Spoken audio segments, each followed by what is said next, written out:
Every night, you lose consciousness. You close your eyes, and for somewhere between 6 and 9 hours, you disappear. You don't remember most of it. You don't control any of it. And you assume, probably, that not much is happening. You're wrong. While you sleep, your brain runs a maintenance cycle so complex and so critical that no amount of willpower, caffeine, or motivation can replicate it while you're awake. And the things it does in the dark, the sorting, the cleaning, the rewiring, are so fundamental to who you are the next morning that sleep isn't really rest at all.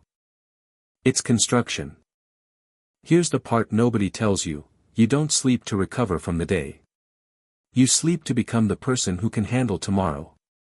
And the difference between those two framings changes everything about what's actually happening inside you right now, every single night. Let's go back. Not far this time, just to about 1953, in a sleep lab at the University of Chicago. A graduate student named Eugene Aserinsky noticed something strange. The eyes of sleeping subjects were moving. Rapidly. Behind closed lids. In coordinated bursts. Nobody had documented this before. Aserinsky woke his subjects during these episodes and asked what they'd been experiencing. They'd been dreaming. What Aserinsky had stumbled onto was REM sleep, rapid eye movement sleep. And what researchers have spent the 70 years since discovering is that those strange eye movements weren't random. They were a window into one of the most important biological processes your body runs every single night. REM sleep. That's the name. Here's what it means: a recurring phase of sleep characterized by rapid eye movement, vivid dreaming, and near total muscle paralysis. And here's why it matters to you: during REM, your brain is not resting. It is working harder, in some regions, than when you are fully awake. But REM is only part of what happens in the dark. Before your brain reaches REM, it cycles through deeper stages of slow-wave sleep. And during those stages, something extraordinary happens. Your glymphatic system activates. This is a waste clearance network that exists almost exclusively in your brain, discovered by neuroscientist Maiken Nedergaard at the University of Rochester in 2013. During slow-wave sleep, the brain cells physically shrink, by up to 60%, allowing cerebrospinal fluid to flood through the gaps between them, flushing out metabolic waste. Including amyloid beta. The protein that accumulates in the brains of Alzheimer's patients. Your brain takes out its own trash. But only while you sleep. Glymphatic system.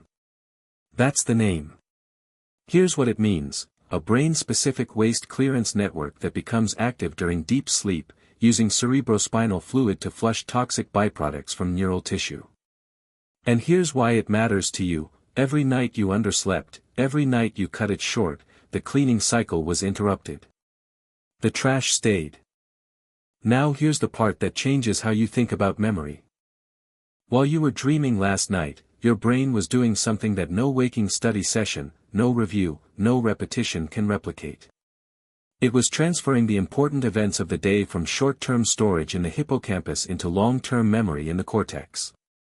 Neuroscientist Matthew Walker at UC Berkeley has spent decades studying this process. What he found is that sleep doesn't just consolidate memory, it selectively consolidates. It strengthens the things that matter and prunes the connections you don't need.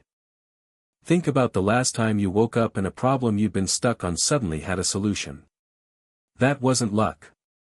During REM sleep, your brain had been running associative simulations, connecting ideas across distant memory networks in ways your focused waking mind never would. The creative breakthrough didn't happen in the shower.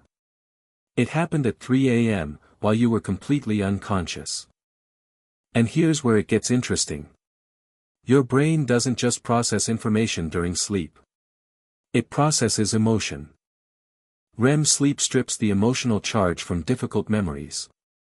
Neuroscientists call this the overnight therapy hypothesis, the idea that dreaming allows the brain to reprocess threatening or painful experiences without the stress neurochemicals that made them feel dangerous in the first place. Norepinephrine, the brain's stress signal, drops to nearly zero during REM. Only during REM. In no other state, wake or sleep, is norepinephrine this suppressed. Which means REM sleep is the only time your brain can look at something that hurt you, and examine it calmly. Have you ever gone to sleep devastated about something and woken up and it felt smaller? That's not distance. That's processing. Your brain spent hours in the night carefully removing the emotional sting while preserving the memory itself. You didn't just feel better. You were neurologically recalibrated. The next time you're tempted to cut your sleep short, one more hour of work, one more episode, one more scroll, consider what you're actually canceling. Not rest. The glymphatic flush that clears amyloid from your neurons. The memory consolidation that turns today's learning into tomorrow's skill. The emotional recalibration that makes next week's problems feel survivable. Sleep isn't passive. It never was. Every night, in the dark, without your permission or your awareness, your body is doing the most sophisticated biological maintenance on Earth. Cleaning. Consolidating. Rewiring. Healing things you didn't even know were damaged. You don't sleep because you're tired. You sleep because, without it, you slowly stop being yourself.